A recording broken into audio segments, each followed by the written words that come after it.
Hello friends, welcome to I exam B. I am Sushil Ragade, ex manager Reserve Bank of India. कल IBPS PO का जो notification है, SOB है, ये release हो गया है।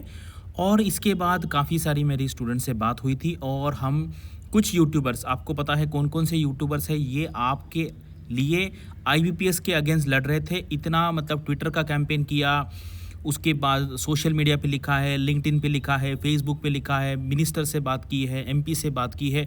और ये अभी उस डायरेक्शन में थोड़ा सा हमें कुछ बदल यहाँ पे चेंजेस यहाँ पे हम दिख रहा है। करेक्ट। तो ये एक अच्छी बात है। यहाँ पे क्या क्या पॉइंट्स है जो कुछ लोगों के लिए, देखो कुछ लोगों के लिए पॉजिटिव हो सकते हैं, कुछ लोगों के लिए नेगेटिव हो सकते हैं, लेकिन हम डिस्कस करेंगे यहाँ पे क्या क्या चीज़ें हैं। और यहाँ पर ये वैकेंसीज़ है, आपको पता है कि भाई जितनी वैकेंसीज़ आती है नोटिफिकेशन में 20-25% तो डेफिनेटली बढ़ती है। और वो जो नहीं आया है उनका भी अभी प्लान है लाने का। तो ये 7,000 यहाँ के आसपास ये वैकेंसी यहाँ पे होने वाली है। तो आपको बहुत अच्छा चांस है इस बार आपको सेलेक्ट होने का। और ये जो नॉर्मलाइज स्कोर का और ये सारा डिस्कशन जो चल रहा था, उसी डायरेक्शन में आईबीपीएस ने एक बहुत इंपॉर्टेंट डिसीजन लिया है। उन्होंने क्या किया है कि जो मेंस एग्ज़ाम होता है उसके एग्ज़ाम सेंटर्स काफ़ी बढ़ाए हैं। आई थिंक 40-50% एग्ज़ाम सेंटर बढ़ाए हैं।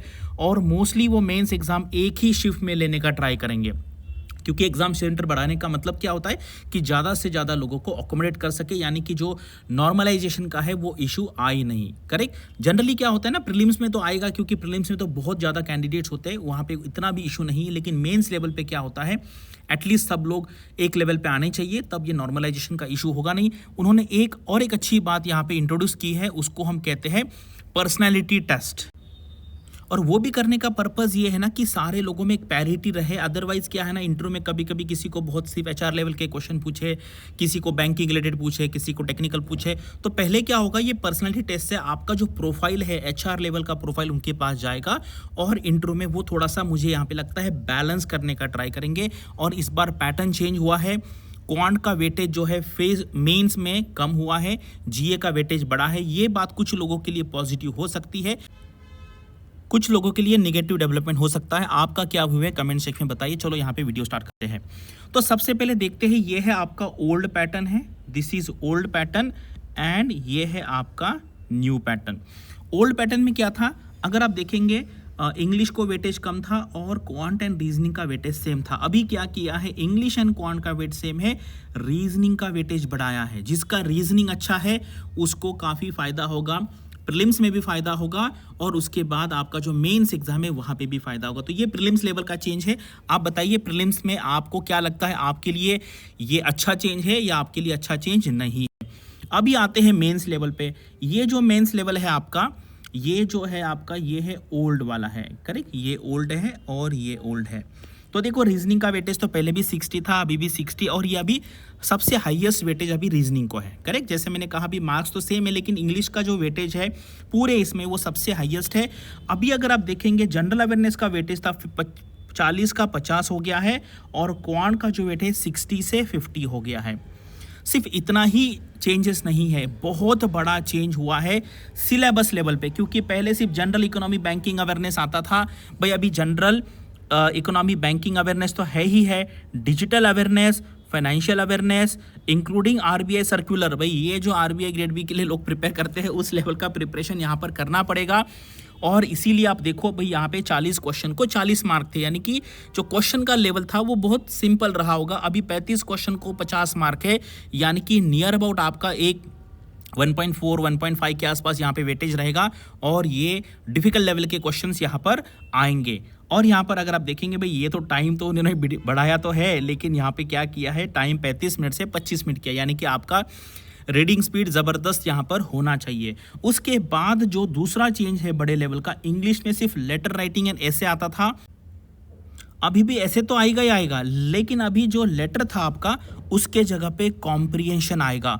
और यहाँ पे इन्होंने क्लियरली लिखा है कि भाई डिस्क्रिप्टिव का पेपर जो होगा आपका, उसमें इकोनॉमिक एंड सोशल इश्यूज, जो आरबीआई ग्रेड बी में ईएसआई नाम का सब्जेक्ट होता है, उस लेवल का आएगा। Emerging trend in the banking sector, technology, current events and ethics भी है यहाँ पे। तो काफ़ी ज़्यादा चेंजेस यहाँ पर उन्होंने जनरल अवेयरनेस लेवल पे एंड जो डिस्क्रिप्टिव है वहाँ पर लेटर के जगह पे अभी कॉम्प्रिहेंशन आएगा, वहाँ पर ऐसे आएगा और उसके जो टॉपिक्स रहेंगे वो अच्छे लेवल के होंगे। तो ये चेंजेस जो है भाई जो अच्छी पढ़ाई कर रहे हैं, पहले बड़े बड़े एग्जाम्स की पढ़ाई कर रहे हैं, उनके लिए ये फ़ायदे का चेंज हो सकता है। जिनका क्वांट जिनको बहुत डिफिकल्ट जाता था उनके लिए ये अभी अच्छा वाला चेंज है, जिनका क्वांट अच्छा था उनके लिए अभी थोड़ा सा नेगेटिव है। तो आप बताइए आपको ये चेंज कैसे लग रहा है।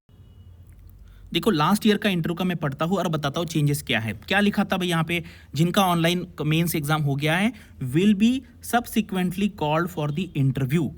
अभी क्या लिखा है, candidates who have been shortlisted in the online mains examination and appear for personality test. तो यहाँ पे बीच में पर्सनालिटी टेस्ट होगा and will subsequently called for the interview. तो यहाँ पे क्या होगा, मुझे लगता है वो सारे कैंडिडेट्स को एक लेवल पे देखने का ट्राई करेंगे, वो साइकोलॉजिकल लेवल पे, एचआर लेवल पे, बिहेवियर लेवल पे किस तरीके का उनका बिहेवियर है।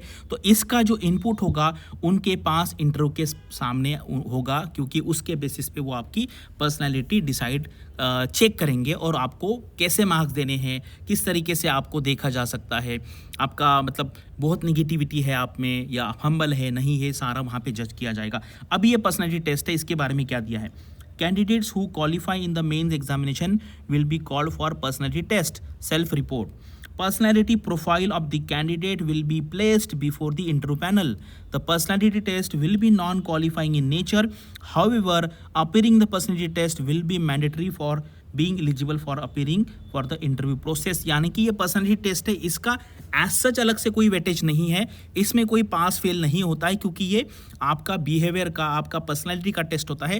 लेकिन वो जब इंटरव्यू में आएंगे आप तो आपके सामने, उनके सामने आपका पूरा प्रोफाइल रहेगा, उसके बेसिस पे वो आपको जज करेंगे कि आप किस टाइप के कैंडिडेट्स, करेक्ट। और देखो जो मैंने आपको कहा था, और यहाँ पे ना ये जो बात है ना बहुत कम लोग इसके बारे में बात करेंगे। मैं आपको बताता हूँ ये क्या है ना, साइकोलॉजिकल लेवल पे आप मुझे बताओ, आपका कल एग्ज़ाम है, आपको ट्रैवल करके जाना है रात भर, 7 घंटे, 8 घंटे, 10 घंटे, 12 घंटे दूसरे सिटी में, वहाँ पे ना खाने का इंतज़ाम है, ना रहने का है, ना नहाने का है, फिर आप ऐसे ही जाएंगे सेंटर में। और दूसरा लड़का है भाई, वो सुबह सुबह आराम से उठता है, बाइक निकालता है और एग्ज़ाम सेंटर पे जाके एग्ज़ाम देता है। मुझे बताओ ये दो जो कैंडिडेट है, जो दूसरे सिटी में जाता है, ना रहने का इंतज़ाम, ना खाने का, और वो एग्ज़ाम देगा, और जो अपने अपने घर में रह के एग्ज़ाम देगा, इसमें कितना फ़र्क रहेगा भाई। ये बातें छोटी छोटी है, छोटी नहीं है, बहुत बड़ी बात है, लेकिन लोगों को नहीं समझ में आएगी।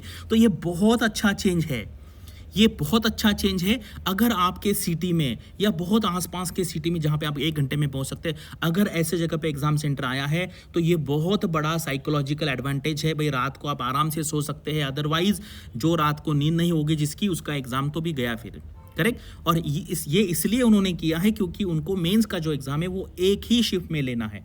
यानी कि इस साल जो प्रॉब्लम आ गया, बहुत सारे लोगों ने पिटीशन फाइल किया, ये मैं भी उसमें था, मैंने कम से कम 10 जगह पे पोस्ट किया था, 4-5 वीडियो बनाए थे, उसका ये नतीजा है। और आगे आने वाले टाइम में वो ये भी देखते हैं, हमारा जो अभी जो प्रोटेस्ट चल रहा है वो अभी हम बंद नहीं करने वाले। जब आपको रॉ स्कोर मिलेगा, आपको ये सब मिलेगा, तो काफ़ी यहाँ पे आसानी होगी, ट्रांसपेरेंसी आएंगी। तो आपको क्या लगता है ये पूरा चेंजेस देख के कमेंट सेक्शन में लिखिए। Thanks for watching this video and all the best for your studies and upcoming examinations.